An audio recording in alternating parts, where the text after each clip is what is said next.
Hello friends, Deepesh Sanskrit classes में आपका बहुत बहुत स्वागत है। फ्रेंड्स, किरातार्जुनीयम में 35 श्लोक तक मैंने अच्छे से प्रसंग सहित और भाव अर्थ टिप्पणी सबको अच्छे से कवर कर दिया है। एक एक शब्द का अर्थ मैंने बताया है। अगर आपने नहीं देखा है तो इसी चैनल के प्लेलिस्ट पर आप जाकर देख सकते हैं। आइए आज 36वें श्लोक को देखते हैं। इससे पहले अगर आपने चैनल को सब्सक्राइब नहीं किया है, चैनल को सब्सक्राइब कर लीजिए। वीडियो पसंद आए तो एक लाइक कर दिया कीजिए ज़रूर। आइए देखते हैं 36वें श्लोक के प्रसंग को। द्रौपदी दोनों छोटे भाइयों नकुल और सहदेव की दुर्दशा का निरूपण कर रही हैं। इसके पहले के श्लोक में द्रौपदी ने अर्जुन की दुर्दशा का वर्णन किया और पहले तो भीम की दुर्दशा का वर्णन किया, फिर अर्जुन की दुर्दशा का वर्णन किया। अब इस श्लोक में नकुल और सहदेव की दुर्दशा का निरूपण कर रही हैं।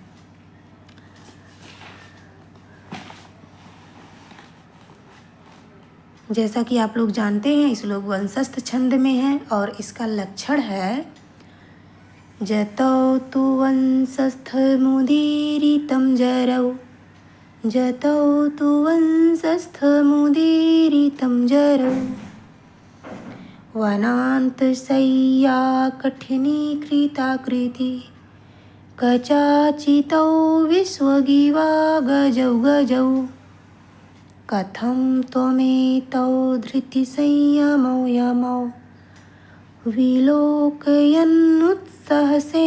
बाधितुम्।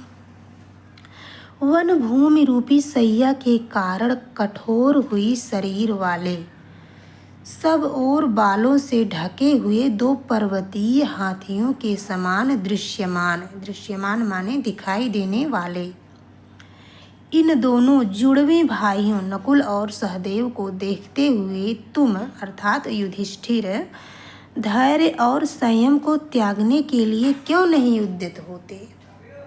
द्रौपदी युधिष्ठिर से कह रही हैं कि जो मतलब वनभूमि रूपी सैया के कारण कठोर हो गया है जिनका शरीर जमीन पर सोते हुए, और वो किस तरह से दिखाई दे रहे हैं, दो पर्वतीय हाथियों के समान दिखाई दे रहे हैं। उनको मतलब देखते हुए आप यानी युधिष्ठिर को कह रही हैं तुम धैर्य और संयम को त्यागने के लिए क्यों नहीं उद्यत होते, यानी आपके मन में क्रोध उत्पन्न क्यों नहीं होता कि आप जो है दुर्योधन से बदला लेने के लिए, आप युद्ध करने के लिए आप तत्पर क्यों नहीं हो रहे हैं। द्रौपदी यही जो है श्लोक के माध्यम से युधिष्ठिर को बता रही हैं, समझा रही हैं, कह रही हैं। आइए भावबोध एवं व्याकरण को देखते हैं। वनांत शय्या कठिनी कृताकृति, वन भूमि रूपी शय्या पर सोने से कठोर हो गए शरीर वाले। वनस्य अंतः इति वनांतः, षष्ठी तत्पुरुष समास होगा।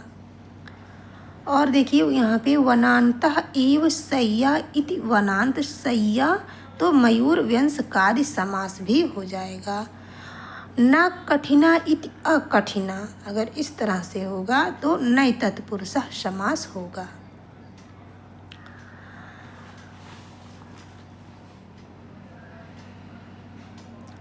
विश्वक सब ओर, कचाचितौ केश संकुल बालों से व्याप्त, कचैः आचितौ इति कचाचितौ तृतीया तत्पुरुष समास।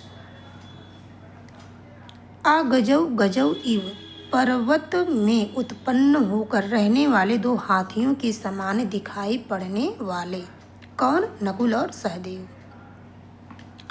एतौ यमौ, इन दोनों जुड़वा भाइयों को। विलोकयन, देखते हुए। वि उपसर्ग पूर्वक लोक्री दर्शने धातु से ऋच प्रत्यय और कर्ता अर्थ में सत्र प्रत्यय लगकर पुल्लिंग प्रथमा एक वचन में विलोकयन पद बनता है। तुम माने तुम अर्थात युधिष्ठिर, धृति संयमो, धैर्य और संयम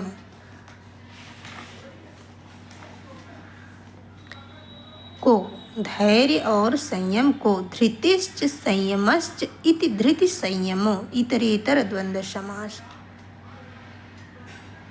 बाधितुम, यहाँ और देख लीजिए, धृति शब्द की निष्पत्ति धृ धातु से भाव अर्थ में तीन प्रत्यय लगकर है और संयम शब्द की निष्पत्ति सम उपसर्ग पूर्वक यम धातु से भाव अर्थ में अप प्रत्यय लगकर होती है।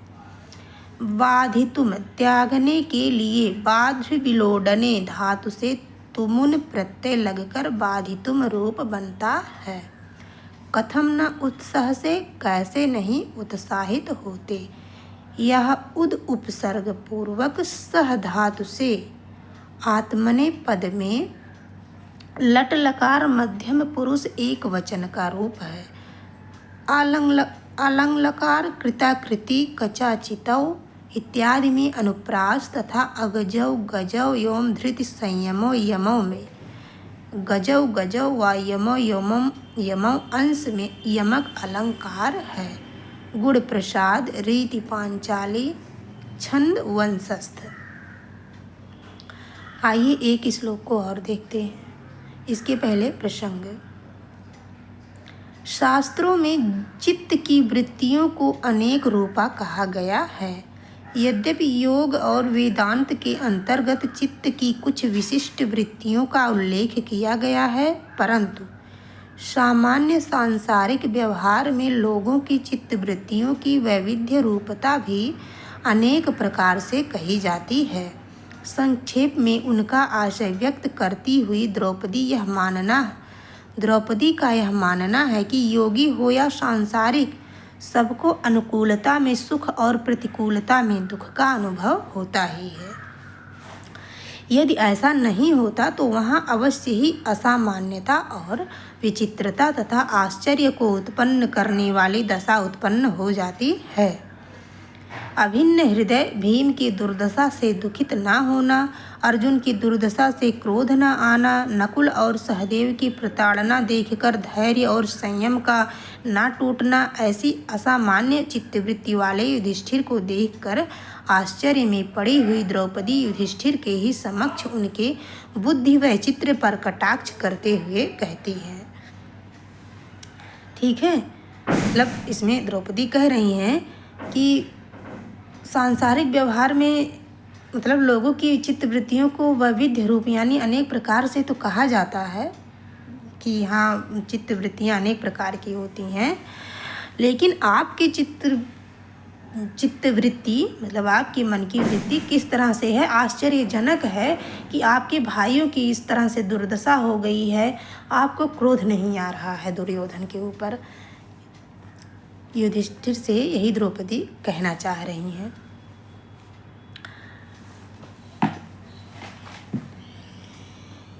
देखिए श्लोक के माध्यम से कह रही हैं,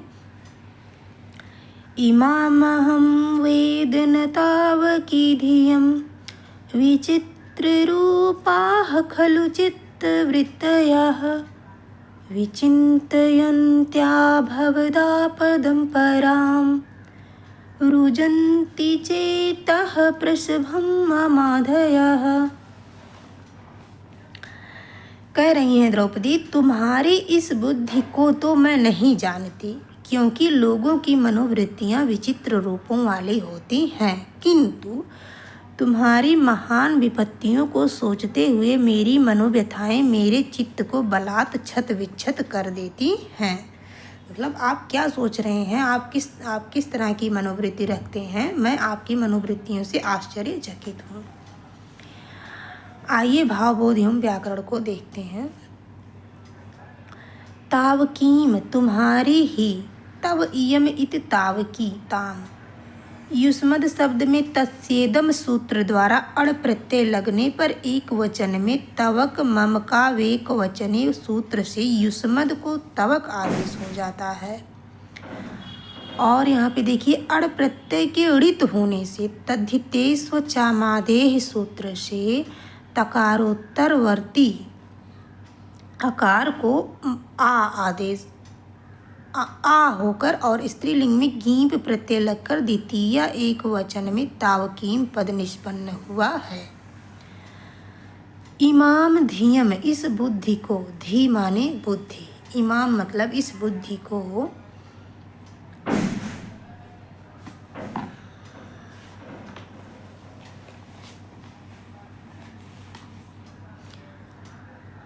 अहम न वेद, मैं नहीं जानती। विद धातु में लगे लट लकार प्रथम पुरुष एक वचन के तिप प्रत्यय को विदो लटो व सूत्र विकल्प से अड़ल इसका आ बचता है, प्रत्यय होकर वेद पद निष्पन्न होता है।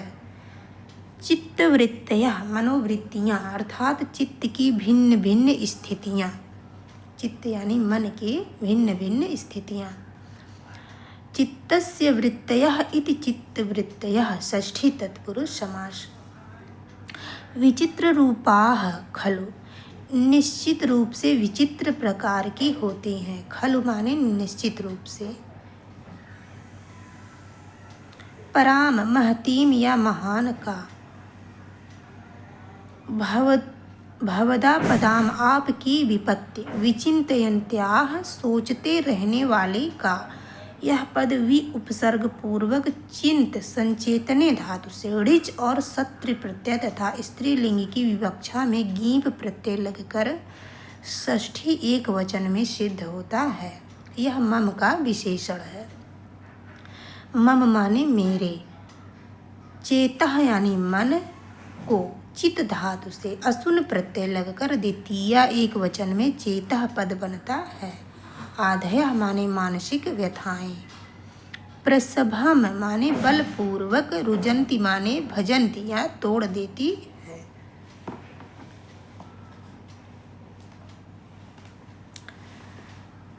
अब गुण प्रसाद, यहाँ पे अलंकार देखिए। इस पद के पूर्वार्ध में विचित्र रूपाः खलु चित्तवृत्तयः, इस सामान्य कथन से अहम तावकीम धियम न वेदम, इस विशेष कथन का समर्थन होने के कारण सामान्य से विशेष का समर्थन रूप अर्थांतर न्यास अलंकार है। जिस भी श्लोक में आप जाने रहिए, जिस भी श्लोक में सामान्य से विशेष का समर्थन किया जाए, जैसे सामान्य बात कहना है, उसका मतलब विशेष बात कोई चीज़ कहनी हो, सामान्य बात से समर्थन कर दिया जाए या सामान्य बात को विशेष बात से समर्थन कर दिया जाए, तो वहाँ पे अर्थांतर न्यास अलंकार होता है। ठीक है।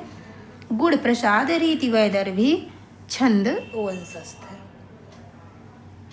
तो फ्रेंड्स, ये 37 श्लोक तक कंप्लीट हो गया। अब 38वें श्लोक से हम लोग 38वें श्लोक में अगले वीडियो में मैं मिलूँगी।